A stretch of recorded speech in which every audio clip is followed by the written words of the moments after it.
Uglješa Mrdić podneo je tužilaštvu neoborive dokaze o direktnoj odgovornosti Nebojše Bojovića i Milutina Miloševića, a od Mladena Nenadića, specijalnog tužioca za organizovani kriminal, zahteva objašnjenje za izostanak reakcije u slučaju koji je pogodio Srbiju na mnogo nivoa.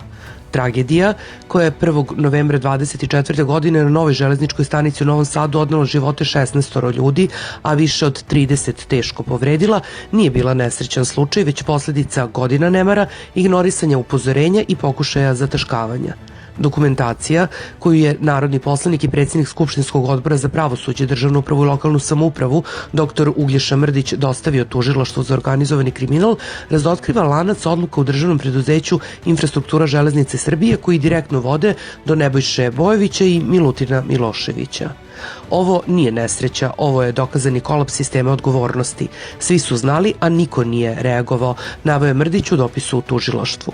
Prvi dokaz jeste potpis Nebojše Bojovića, predsjednika Skupštine akcionara Infrastrukture železnice Srbije, koji je 10. novembra 23. pustio u rad stanicu bez tehničkog prijema i bez statičke ispitanosti nadstrešnice. Dakle, potpisao je smrtnu presudu. Drugi dokaz jeste iskaz Milutina Miloševića, izvršnog direktora za upravljanje železničkom infrastrukturom. Održavanje nije vršeno jer nije bilo u planu. Ova Miloševićeva izjava data je prvo inspektorima, a zatim i tužiocu, što dalje potvrđuje da nijedna kontrola nadstrešnice nije obavljena od 2019. godine. Veštačenje je dalje pokazalo da je korozija nosećih kablova trajala najmanje 5 godina, što znači da je opasnost bila poznata, ali namera da se rizik ignoriše postala je politika upravljanja. Još jedna smrtna presuda. Treće, sama Direkcija za železnice Republike Srbije je 9. jula 2021. godine izdala rešenje u kome je upozorila: Infrastruktura železnice Srbije nema planove održavanja, evidenciju inspekcije ni građevinski nadzor. Oni su dali rok za otklanjanje propusta kraj 2021. godine, ali ništa nije urađeno. Treća smrtna presuda. Četvrti dokaz jeste ugovor između Infrastrukture železnice Srbije i Srbija voza od 20. decembra 2023. godine, gde je navedeno: upravljač je dužan da infrastrukturu održava u stanju potrebnom za bezbedan saobraćaj. Ipak, u aneksu tog ugovora navodi se da se stanica koristi dok je u fazi radova, što potvrđuje da su obe strane znale za rizik.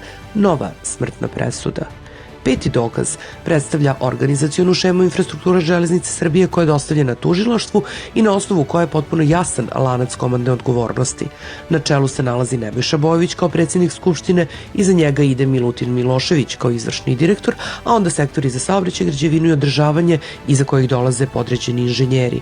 A na samom vrhu sistema sedi Mladen Nenadić koji pod svojim skutama čuva saborce. Poslednji dokaz jeste zapisnik Višeg javnog tužilaštva od 5. septembra 2025. godine, gde Bojović tvrdi da nije znao kada je stanica otvorena niti je bio obavešten o korišćenju objekta. Ipak, na sledećim stranama zapisnika priznaje da je potpisivao planove, izveštaje i odluke koji se odnose na taj isti projekat. Ne sećam se da li sam potpisao izveštaj o puštanju stanice u rad, ali ako sam bio predsjednik Skupštine, sigurno sam to učinio, izjavio je Bojović. Dakle, to je bilo zakucavanje poslednjeg 6. eksera u sanduk. Poslednja nada sada jeste tužilaštvo.